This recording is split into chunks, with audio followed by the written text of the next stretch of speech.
Welcome to In Touch Crime Beat. I'm Officer Don with Fayette Commonwealth's Attorney Ray Larson. Out of jail, okay? Don't mess up.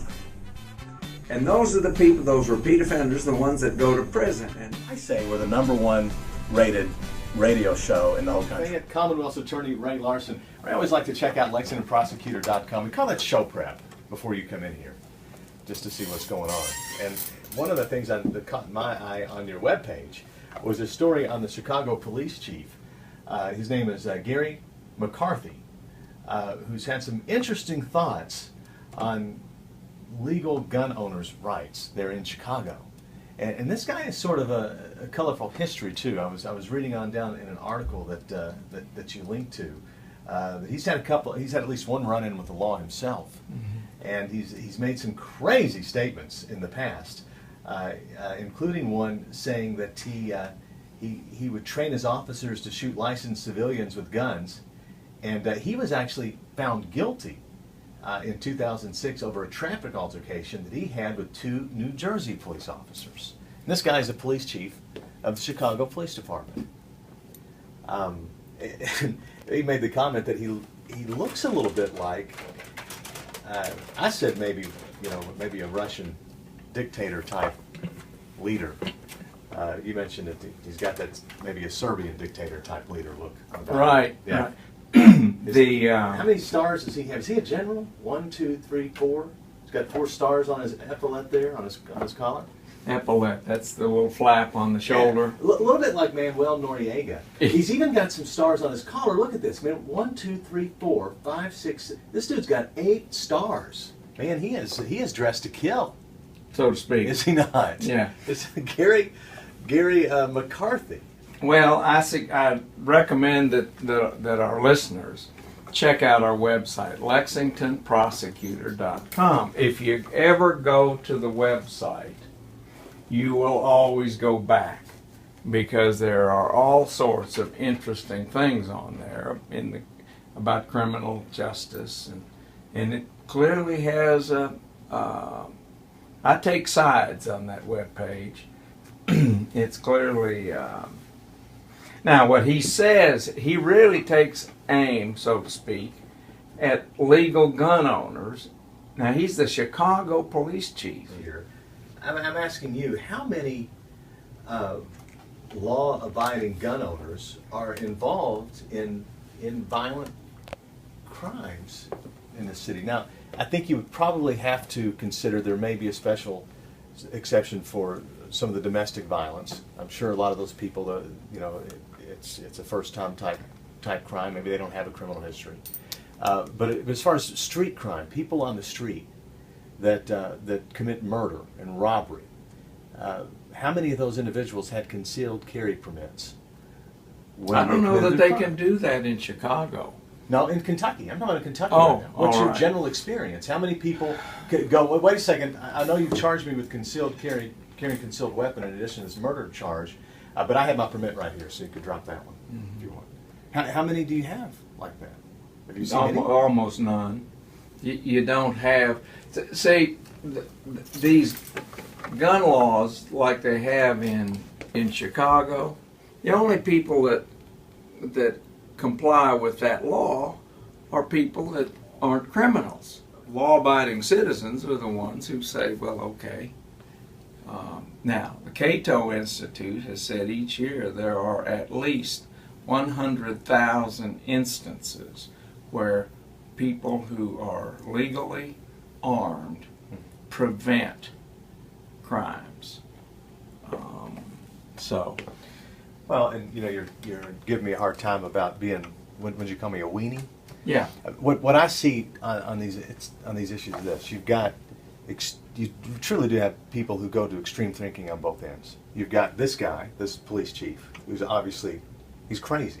No, he just is off the wall. He's a nutcase. But then you'll see some states pass law, and Kentucky has too, where you can carry your concealed weapon into bars. That's what I'm saying. It's like you go from one extreme to the other. It's like, look, guys, let's just be reasonable about this. The Constitution says that if you want to own a gun, you can, and that if you're a law-abiding citizen, you can do that. putting certain limits, like you can't be drunk and packing a gun, carry, conceal. All right, that's reasonable. But going to this guy's extreme and saying no one can carry a weapon except the thugs is going too far too. Now, is that what he says? That's just the practical. That's what he's saying, though. The only people that are going to carry guns in Chicago are police officers and criminals. Yeah. Anyone in between is just, it doesn't have that option, and that is what he's saying. And they don't really hold him to that. But I do like his outfit. I tell you what, if I had to do it over again, you know that officer on flank suit that you always said it was too tight. Well, that's because you're trying to be a sex symbol. I need some stars and epaulets on that side. Well, I think you ought to do it. You have that Manuel Noriega. And it's time maybe that I give myself, increase my rank here from Officer Don to maybe General Don, Lieutenant Colonel Don or something. I'm just thinking.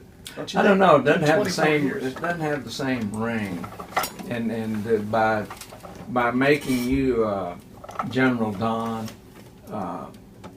that sort of implies that you're responsible. And I know better. Why don't you just put PD on your collar here, Chief, and maybe let your badge say Chief, and No. everybody will know who you are. Okay? Yeah, I don't know. I think that's a little over the top. That's all I got to say. I think He's got some insecurity issues. Oh, do you think? I think he's insecure. Yeah. Well, there you go. There's some other things going on that seem to be a little, not silly, but remember O.J. Simpson killed Nicole Brown Simpson and Ron Goldman and basically got away with murder. He now is residing in a Las Vegas prison for a robbery charge.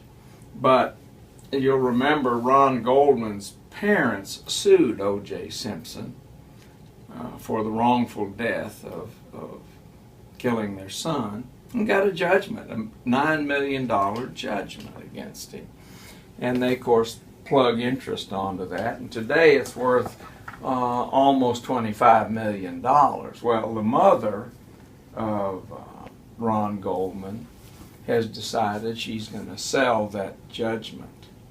Now, you know what that means?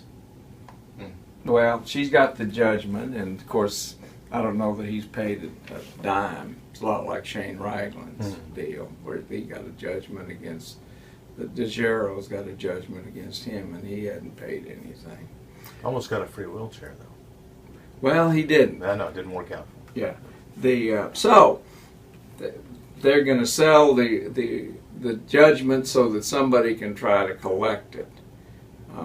Now that'll be they're going to auction it off. There's something called something like judgmentmarketplace.com, and with $1 million starting price. Would you buy a $24.7 million judgment against O.J. Simpson for $1 million? I only had about $200 million. Yeah, depends on your net worth. I already have. Maybe Yeah, I'd take yeah. that gamble, but as it is, knowing what I know about these judgments in our criminal justice system, no, I don't think so. I had restitution one time for someone that stole some stuff from me. I'll sell that judgment right now.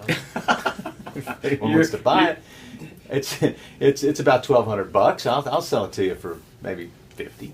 Or Just a take me buck and a out. half. You can have that judgment. We'll see Yeah. how it goes. See if you can get the money back. I was looking at something called Pop Culture and Crime. Pop culture and crime. Now, what does pop culture mean to you? Oh, I guess it defines what's cool and hip in a particular These days. time or these days, Mhm. those days, these days, whatever. Well, I read an article. It's called Constructing Crime, Media Crime in the Pop Culture, and it talks about how these reality crime shows really are mixing fiction and nonfiction into the process. And a lot of the information that the public is getting about crime is based on television shows. Now, what kind of TV shows come to your mind when you think about crime shows? Oh, like, CSI? Yeah, that's one. NCI, whatever. Right? Sure. Law and Order, No. those kind of things. Hill Street Well, Blues. That was my favorite when I was a kid. who? Hill Street Blues. Yeah, Part of the reason I became a cop. is that right? Yeah, love that show. Yeah. Well, CSI is a great example of people getting information about criminal justice from a TV show. Now there is something called the CSI effect, and it's what does that mean to you? The CSI effect. Well, I have an idea what that means to you. People watch these shows. They see how in an hour they can 42 minutes. They can get a DNA sample off of off of a fingerprint that they got off of a piece of dirt, and when they punch it into the computer, it Up gives comes them a picture of the bad Not guy. only that, the picture of the bad guy, what he had for dinner last night, who Right. he's sleeping with right now, and who he slept with 4 years ago. And just all kinds of clues just pop up just from that one little piece of DNA they got off of a fingerprint, which they got off of a piece of dirt. Yeah. There you go. Well, Crime solved. we have to, and it's true. Mhm. People come in, for example, and it's a real jury issue for us. Remember years that not too long ago, doctors were being sued for, well, they still are, for medical malpractice. Mhm. And so one of the things that happened is doctors began to order tests that they didn't think were particularly necessary, but they had to do it in order to play self-defense. On the advice of their attorneys, they're, Right. they're ordering tests you don't need. Right. You got to Well, pay for and, it. yeah, and the same thing is going on now in the criminal justice system. When we try a case, we have to spend so much time talking about what they think based on what they watch on television. Now, and here's the most interesting thing. How much time do you have left? We got about 4 minutes. Okay. The most interesting thing, you know what a circumstantial case is? Yes, sir. What is it? It's a case that's based on circumstances that tend to show the person could have done it. Right. No eyewitness. Yes. You have to show the circumstances surrounding it. And from those circumstances, jurors are capable of making inferences, right? Yeah. Well, in all of these shows that people watch on TV, there is no circumstantial case, really. Because in all of those shows, they always have a flashback to show the crime occurring. You know that? Yeah, I'm sure. Okay, so what you have is people watch these things and they see the crime occur because of this flashback. Now, the show is solving the crime, right?